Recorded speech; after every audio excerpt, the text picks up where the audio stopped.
Broadcom offers $103 billion for Qualcomm, sets up takeover battle. Reuters, chipmaker Broadcom Ltd on Monday announced an unsolicited bid to buy peer Qualcomm Inc for $103 billion as it looks to boost its presence in the wireless market, setting the stage for what could be one of the biggest takeover battles. Qualcomm said it would review the proposal and act in the best interests of its shareholders. The company is inclined to reject the bid as too low and fraught with risk that regulators would reject it or take too long to approve it, people familiar with the matter told Reuters. A tie-up would combine two of the largest makers of wireless communications chips for mobile phones and raise the stakes for Intel Corp, which has been diversifying into smartphone technology from its stronghold in computers. Broadcom approached Qualcomm last year to discuss a potential combination, but it did not contact Qualcomm prior to unveiling its $70 per share offer on Monday, according to the sources. Qualcomm is more vulnerable to a takeover now because its shares have been held down by a legal dispute with Apple Inc., as well as concerns it may have to raise its own $38 billion bid for NXP Semiconductors Nevada that it made last year.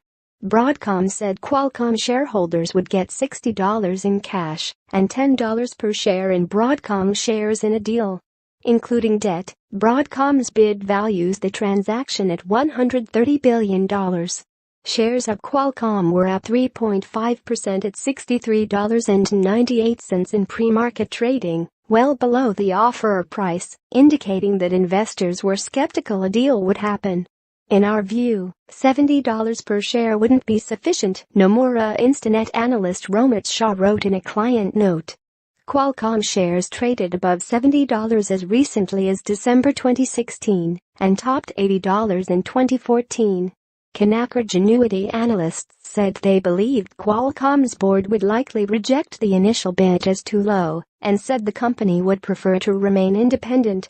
The bid for Qualcomm is an ambitious move by Broadcom chief executive Hock Tan, who turned a small, scrappy chipmaker into a $100 billion company that is based in Singapore in the United States. It has pulled off a string of purchases over a decade. Tan appeared at the White House last week with U.S. President Donald Trump, describing the United States as a great country for businesses. Broadcom plans to move its headquarters solely to the United States, which would allow it to avoid review by the Committee on Foreign Investment in the United States, which reviews foreign ownership of U.S. assets. Qualcomm, an early pioneer in mobile phone chips, supplies so-called modem chips to phone makers such as Apple, Samsung, 005930. Kansas, and LG, that help phones connect to wireless data networks. Broadcom is also a major supplier to many of the same companies for Wi-Fi chips. Broadcom's offer represents a premium of 27.6% to Qualcomm's closing price of $54.84 on Thursday, a day before media reports of a potential deal pushed up the company's shares. Any deal struck between the two companies would face intense regulatory scrutiny.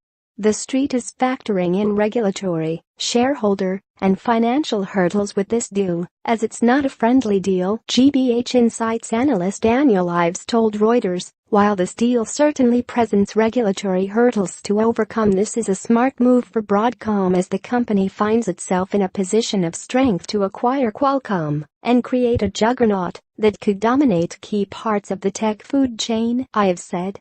To complicate matters, Qualcomm is trying to close its $38 billion acquisition of NXP Semiconductors, one of the largest makers of chips for vehicles, and expanding into self-driving technology. Broadcom said its proposal stands irrespective of whether Qualcomm's acquisition of NXP goes through or not.